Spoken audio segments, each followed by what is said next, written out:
Um, okay, Alex, the UK and British Isles, there's a news and media outlet called UK Column. Sorry. It looks like it's been written by someone in some part of Asia, but it's just very sweet in the best sense that somebody from afar is calling us honest and digestible and recommending far away from Britain that we are to be watched. Here's another of a couple of examples just taken from Twitter because it's still the platform that covers politics most in social media world. Jake Reddy responding to a Scot who has taken on a fake Ukrainian identity with fake Ukrainian translation saying we stand with Ukraine, replies to this guy, the Mekon, and says, well, if you watched UK Column, which this Scot in this Twitter thread has derided as fake news, they have thousands of sources after every program that you just can't take your head off for a moment. The world is not a closed book just because mainstream news would have you think so. I appreciate that. Big G's blog, unfortunately, from Wales, which is very closely aligned with UK Column Views, has had a big blow because Gwilym, who runs it, has been hospitalised following a heart attack. So for those who weren't aware, it's now clear that he's going to have a prolonged break. So that's why the coverage is not current on Big G's blog, which is a great shame for him and more generally for Wales because there's so much going on in Wales at the moment that does need coverage. One more appreciated point in the last 24 hours is that Terry on Twitter, who has the handle No to Mandates, says UK Column puts the madness in perspective. I think that's exactly what we do. Yeah, okay. Couple more from me, yes. Yes. Just while we're on Richard D Hall, it's an obscure link. You can see it at the top of the page. It will be in the show notes as more easily found that way.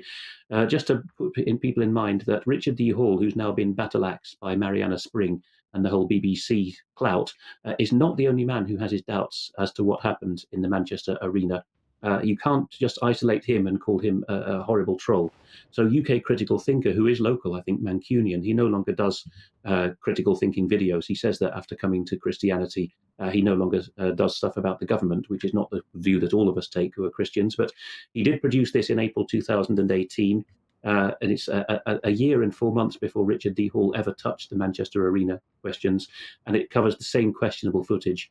On screen at the moment, you can see a reply which, to their credit, Merthyr Tydfil Council promptly gave me, and in Welsh as well done to them, about why Richard D Hall's stall had been removed. And I put to them a direct question, did the BBC put you up to it? And I've got a direct no from Vicky from Corporate Communications at Merthyr. So there you have it. The BBC did not, if we believe Merthyr Tydfil Council, and I think I do here, did not lean upon the council. It was simply that Mr Hall's stall had some local people complaining about it, and that was what gave the council cold feet.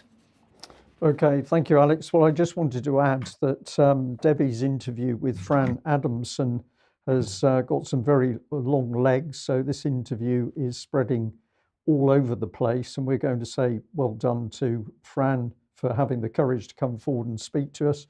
And well done, Debbie, for making it happen. So it does appear that when people speak from the heart, it starts to move. Yes. Now, a lot of people will be familiar with this type of headline. This is from Reuters.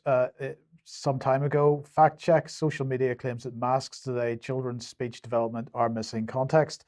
And here's another one from AFP, fact check, unproven claims of masks harming speech development spread online. This was being tweeted out this morning. The number of 5 and 6-year-olds who need speech and language support at school has risen by 10% in England over the past year, BBC analysis shows. The campaign group here, which is their chief executive, was on BBC Radio 4 this morning. So here is the BBC article, child speech delays increase following lockdowns. A total of 42,341 children required extra support in 2021-2022, up from 38,560 in 2020-2021. This is the year group who started reception, that's 4-year-olds, after the first lockdown and had considerable disruption to their early years learning. Previous rises in speech and language needs have been put down to larger student numbers and better detection in schools, but the latest increase is much bigger. So there's no suggestion here in the BBC article, at least, about a connection to mask wearing as such, but certainly, once again, we're not seeing any willingness to investigate the possibility or the likelihood that that was part and parcel of it. I think this is very significant, Mike. We are seeing this in an increasing number of BBC articles. If the subject matter appears hostile to the government in particular, the BBC reports it as a factual statement, but they don't do any investigation. So in the public's mind, oh yes, I remember something on the BBC about that, therefore it must be okay. So I think this is more very, very clever, pernicious propaganda by the BBC, which is lying by omission, basically. Yes. Well, good.